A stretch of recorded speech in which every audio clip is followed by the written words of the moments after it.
Everyone in this arena has a money stake in one of our famous couples as we play the game of celebrity gossip, Tattletales. And here's the star of Tattletales, Bert Convy.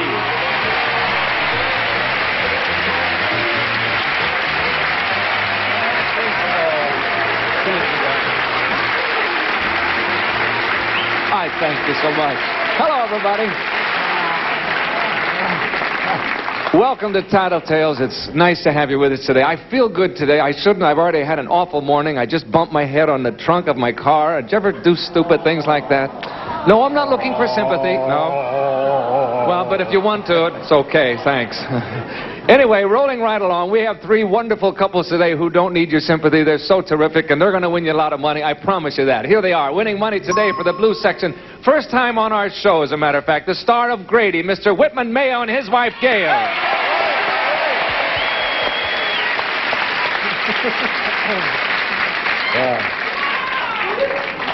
Hi, Gail. Hi.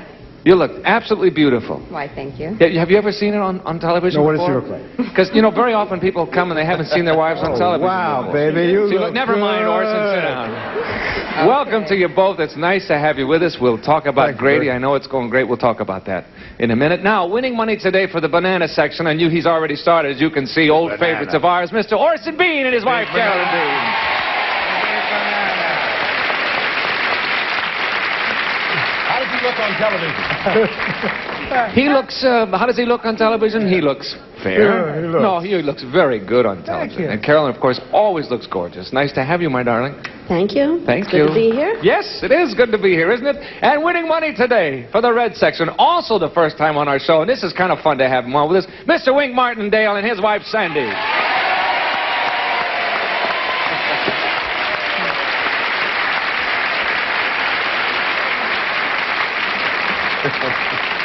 How does she look? Well, we have three beautiful ladies, no question about it. Sandy, is Sandy, well, ask Sandy. Sandy, have you been on television before? Yes, I have. Well, I can tell, because you're very photogenic. Oh, thank you. An old winker? The old man is here Nice with to my have- daughter. Yes. You know why? Is that when you have a guy like Wink on a show, and right away my voice sounds like Bobby Breen to me.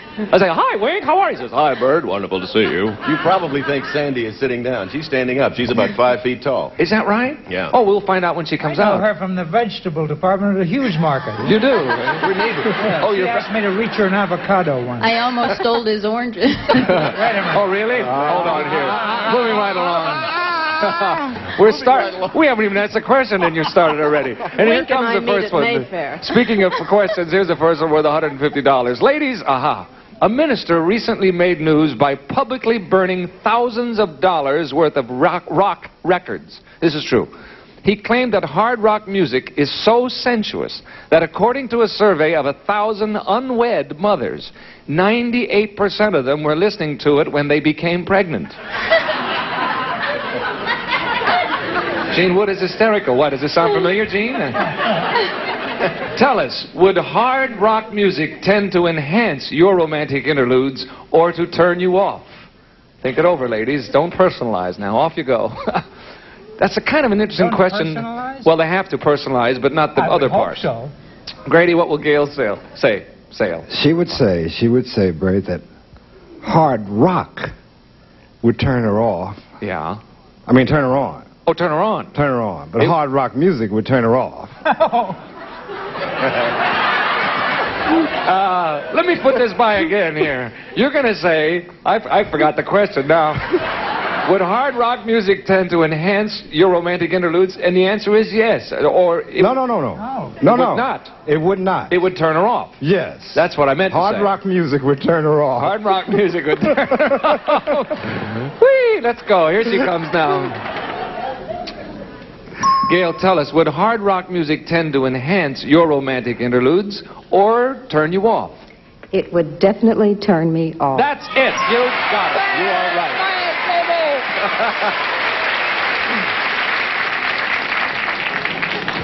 You have a share of the pot there, Whitman, and it was beautifully done, too, I must say. Orson, what will Carolyn say to this? I was just laughing before because I happen to know that Gene Wood's wife became pregnant while listening to Guy Lombardo and the Royal Canadians. Yes. That's sometimes known as bedrock, isn't it? Oh, well, look what I said. I didn't mean to say that. Here we go. That's very hard to say. She likes rock music, and I think that, you know, she gets turned on by rock music and by card tricks and Brussels sprouts and indoor-outdoor carpeting. So I would say yes. There's very little that doesn't turn her on. All right, so you'll say yes, it will turn her on. Let's, enhance her romantic interludes is how we say it. Let's bring her on. Carolyn, tell us, would hard rock music tend to enhance your romantic interludes or to turn you off? Well, I personally get turned on by Onward Christian Soldiers. Oh. But what about the rock music? Hard rock. Yeah, I like that too. Yes, that's right. Okay. Onward, Christian soldiers. Never mind. Nothing like Brussels sprouts. No, right. This brings us to an interesting situation, Wink, because you play a lot of music. If Sandy is home listening to this music... Which she better be. Yeah, alone. How would this music strike her? Would that There enhance? with the Avon person. Yes. I tell you, Sandy is a former dancer. She danced in all of Elvis's pictures. So she likes rock music. However, everything she does, she walks in rhythm. Everything she does in rhythm. But she is also... No, you know, you've told us... They're not following my line of thinking. Oh, yes, they are. They're way ahead of you, Wink. That's where they are. Okay. However, she's a very romantic person. So, Johnny Mathis, yes. Montavani strings, yes. But rock music, no. No, okay. No. All right, no hard rock, eh? I can't wait till she comes out here. First, you've said she's 5 feet tall and she walks in rhythm. You know, I can't wait. We're going to find out next. All right, you will say no. It turns her off, hard rock music. Right. Okay, here she comes. Sandy, tell us, would you say that hard rock music tends to enhance your romantic interludes or to turn you off? Definitely off. That's it. You got it. Everybody got it. That was a snap for you. We'll split that one 3 ways. We'll come back in a moment and split a whole bunch more 3 ways. Please don't go away. See you in a second. It's going to be wild today. I have a feeling. Love grand. All right, we have a 3-way tie so far after the first question. Everybody's already won some money. Here we go. Question number 2, worth $150. Ladies, this is it. Ladies, here's a deal for you. The next time you get ready for a big party, $100 if you'll get dressed, made up, and appear at the party without using any kind of mirror. Will you take the deal? Pretty good question. Think it over. Off you go. The question, of course, being, would a woman trust herself to get ready completely and not look in a mirror? And we'll give her $100 if she'll do that. Would Carolyn do that, Orson? But you didn't really phrase it that way. Yes, I did, didn't I? You didn't. You said, like, it's a dare, $100. And she didn't give a damn about the money, you know. Like, if you just said, do you trust yourself to get made up in front of a mirror, she would say yes. If you said, we'll give you $100 to do it, she'll say no. She's perverse. It's funny, she hasn't said a word yet. You must really know her well. No, I see what you're saying. You're probably right. But that's the way we've asked it. So, yeah, you asked. So we're going to offer $100 if she'll get dressed and made up and go to the party and not look. Yeah.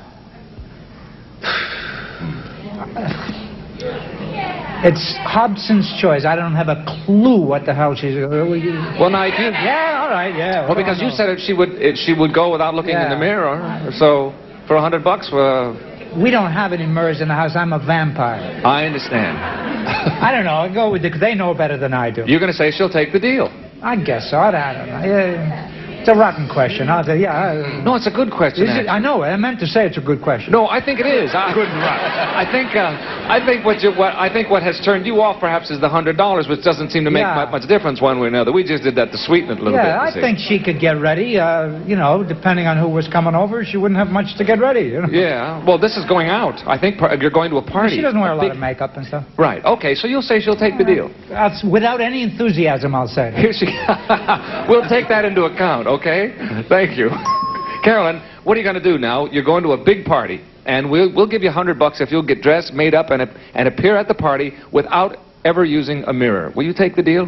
No, I'm not that hard up. That's not what the man said. There you are. Ask her if she... You know what to ask her. No, you ask her. Would you do it if the $100 wasn't involved? Yeah. See? Yeah, well, That's exactly what I said. Yes, I that's should have right. stuck with my guns in the that's right. damn banana section, took me out of it. Oh, Yeah, yeah. I'd do it for a dare. For a dare. That's right. That's what he said.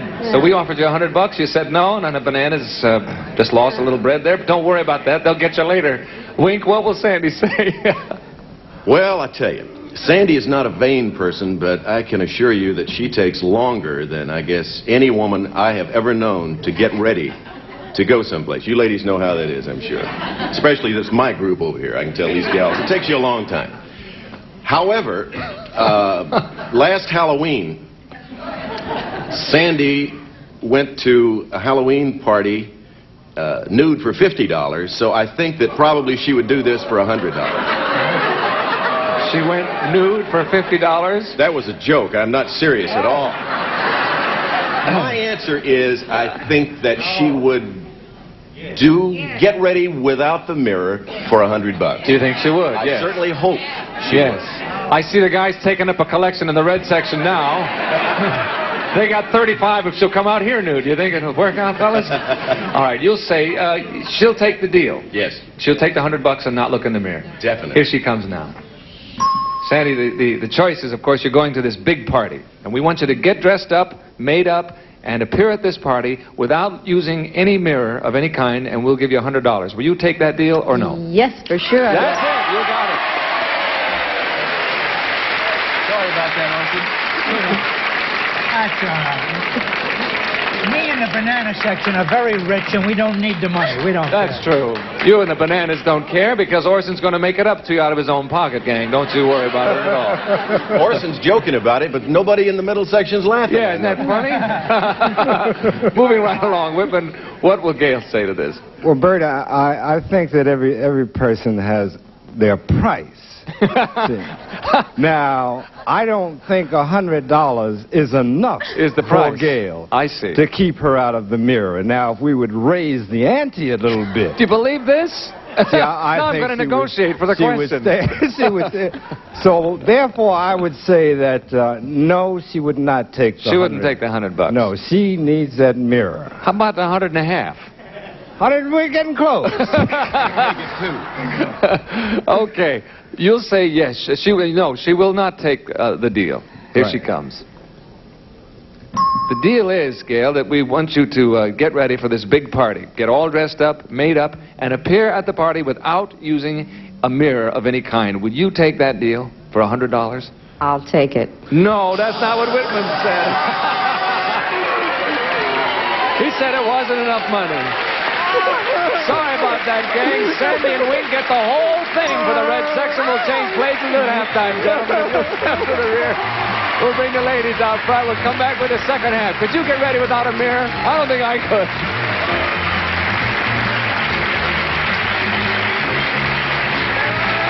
Craftsman has... We have changed places. I have the ladies with me, and everybody's got to play catch-up to Sandy and Wink. Here we go, if you're ready, fellas. This one's worth $150. Men, which type of woman is more appealing to you? The cool Grace Kelly type or the torrid Sophia Loren type? Interesting question. It's come across all of our minds, I think, at one time or another. Think it over, fellas. Off you go. We'll start with you, Sandy. You've got all the money. What about Wink? Since I'm Italian descent, I hope he'll say Sophia Loren. Oh, really? Yes. What was your maiden name? Fera. Fera? Means iron. Yes, okay.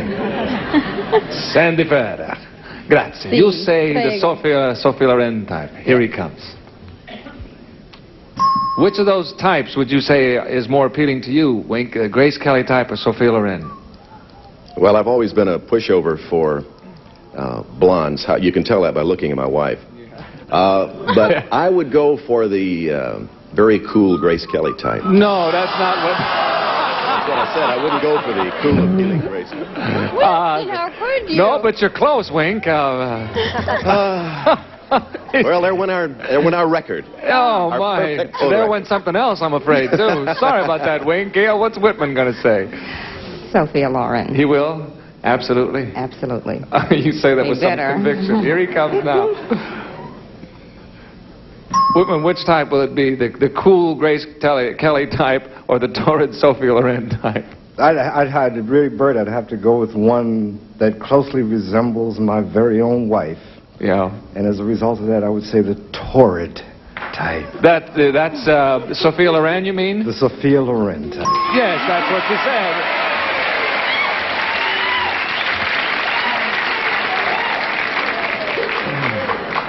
You handled that very well, too, I might add, sir. Carolyn, how about Orson? I think Grace Kelly has too much class for Orson.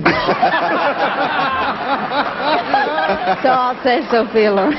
I wouldn't have said that. I'm glad you did. It's just my way of phrasing it. Not known for tact. This is Sophia Loren it is. Here he comes. Which one will it be, sir? The cool Grace Kelly type or the torrid Sophia Loren type? It's hard to say. There are qualities in both that I admire. Grace Kelly has a regal patrician beauty that makes you want to take her home, throw her on the linoleum, and do terrible things to her. But Sophia Loren is one woman that wasn't built in a day. Yes, I true. think that, as they say about Pikes Peak, you want to climb it because it's there. I'll go for Sophia Loren. That's the one to go for. You got it. Carolyn and Orson, Gail and Whitman split the pot in half, and now we have a very interesting situation, a much closer game. We'll come back with a $300 question and decide this one in just a moment. Don't go away. Hello there. This question is worth $300, and this will decide the game. If you're ready to go, fellas, here we go. Orson, you and Whitman have 125, and Wink's got 200. Here we go. Have you ever walked out of a room while your wife was talking to you and left her talking to herself? Think it over. Off you go. Goodbye. I don't know. I'm glad you didn't ask me this question. I think it's a very good question. And we'll start with you, Gail. I hate to say this, but I didn't hear the question. The question was, have you ever walked out of the room while your wife was talking to you and left her talking to herself? Has he ever done that to you? Occasionally. Yes. So your answer then would be yes? Yes. Yeah, okay. Here he comes. Whitman, have you ever done that? Has Gail ever been talking something and talking about it and going on, and then you've walked out of the room and left her there talking to herself? I've also come back and she was still talking. That's it. That's what you said.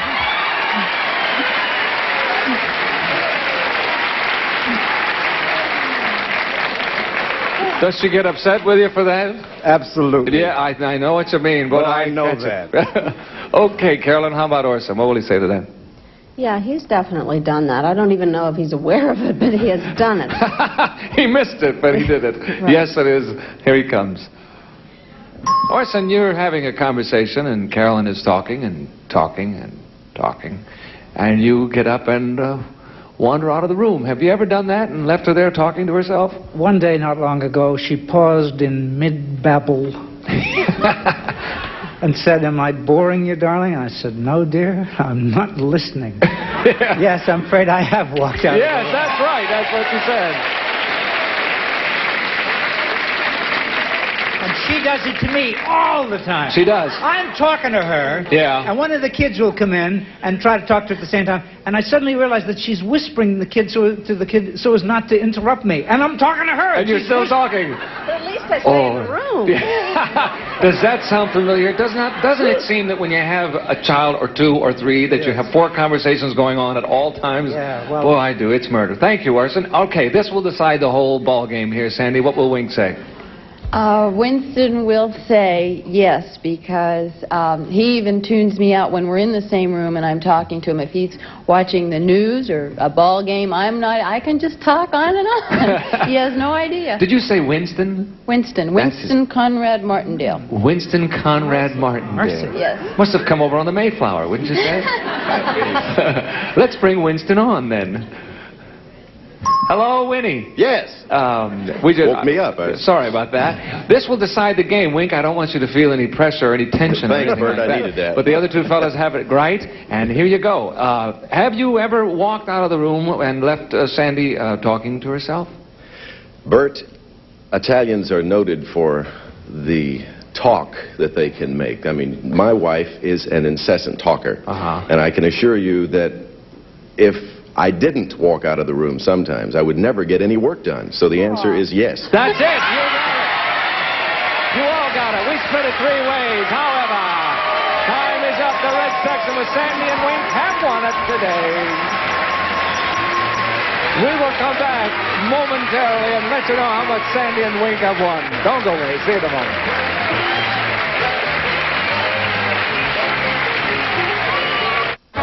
The red section with Wink and Sandy won $300. We had $1,000. They will divide $1,300 among them out there.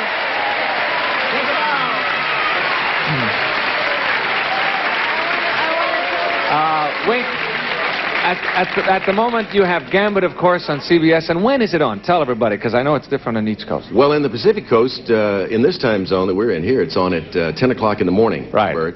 And I think in the East it's on at also 10 o'clock. Oh, it is? Yeah, I think so. Okay. Well, they'll have to tune in to CBS all day and find out. Yeah, the thing is it's on. That's the main thing. And if they tune in us, then obviously they're going to be around for you if they stay all day long. That's what we're hoping for. That's what we want. But we have to tell the red section that he did apologize. He said I was right on the Sophia Loren question. See, there you go. But we'll hope you come back tomorrow and see who's going to be right the rest of the way. Bert Convy saying so long, everybody. See you next time. Bye. Mr. Roper needs to compete. Mr. Howell needs to taunt. Come on. And some stars need to take a deep breath. I'm going to pass out right now. The feuding in Hollywood just got a lot more interesting. So let the finger-pointing begin as your favorite stars don their battle attire for Celebrity Family Feud. And it's Richard's job to make sure everyone plays nice. Watch Celebrity Family Feud weeknights at 10 Eastern, 7 Pacific, only on Game Show Network.